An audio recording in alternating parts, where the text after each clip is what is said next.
कृष्णा और राधा स्वर्ग में विचरण कर रहे थे। तभी एक दूसरे के सामने आ गए। कृष्णा तो विचलित हो गए, परंतु राधा प्रसन्नचित हो उठी। कृष्ण सकपकाए और राधा मुस्कुराई। इससे पहले कि कृष्ण कुछ कहते, इतने में राधा बोल उठी, कैसे हो द्वारिकाधीश। जो राधा उन्हें कान्हा कान्हा कहकर बुलाया करते थे, उसके मुख से द्वारकाधीश का संबोधन कृष्ण को भीतर तक घायल कर गया।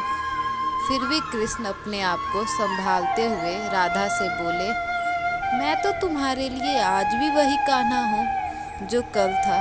तुम मुझे द्वारकाधीश मत कहो। चलो बैठते हैं, कुछ तुम अपनी सुनाओ और कुछ मैं अपनी कहता हूँ। सच कहूँ राधा, जब भी तुम्हारी याद आती थी, आंखें आंसुओं से भर जाती थीं।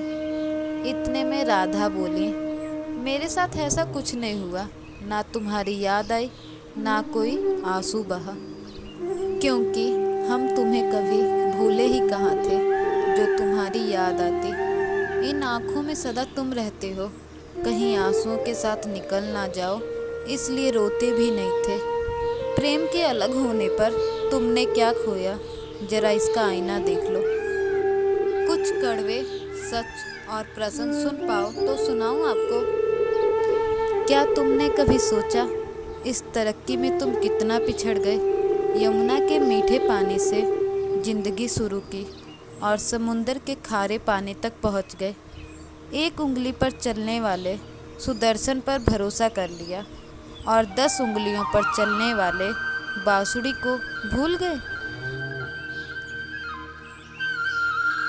कान्हा, जब तुम प्रेम से जुड़े थे तो जो उंगली गोवर्धन पर्वत उठाकर लोगों को विनाश से बचाती थी, प्रेम से अलग होने पर उस उंगली ने क्या क्या रंग दिखाया।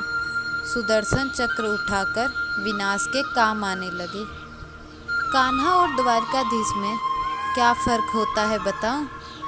अगर तुम कान्हा होते तो तुम सुदामा के घर जाते, सुदामा तुम्हारे घर नहीं आते।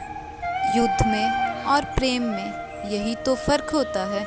युद्ध में आप मिटाकर जीतते हैं और प्रेम में मिटकर जीतते हैं।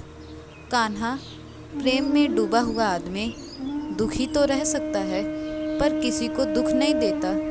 आप तो बहुत सी कलाओं के स्वामी हैं, गीता जैसे ग्रंथ के दाता हो, पर आपने ये कैसे निर्णय किया, अपनी पूरी सेना कौरवों को सौंप दी और अपने आप को पांडवों के साथ कर लिया। सेना तो आपकी प्रजा थी, राजा तो पालक होता है, उनका रक्षक होता है। आप जैसा महान ज्ञानी उस रथ को चला रहा था जिस रथ पर अर्जुन बैठा था, आपकी प्रजा को मार रहा था। अपनी प्रजा को मरता देख आप में करुणा नहीं जागी? क्यों? क्योंकि आप प्रेम से शून्य हो चुके थे। आज धरती पर जाकर देखो, अपनी द्वारिकाधीश वाली छवि को ढूंढते रह जाओगे। हर घर हर मंदिर में मेरे साथ ही खड़े नजर आओगे। आज भी मैं मानती हूँ कि लोग आपकी लिखी हुई गीता के ज्ञान की बातें करते हैं, उनके महत्व की बातें करते हैं, परंतु धरती के लोग युद्ध वाले द्वारकाधीश नहीं, प्रेम वाले कान्हा पर भरोसा करते हैं। और गीता में कहीं मेरा नाम भी नहीं, लेकिन गीता के समापन पर राधे राधे करते हैं। अगर आपको वीडियो अच्छी लगे तो कमेंट सेक्शन में राधे राधे ज़रूर लिखें।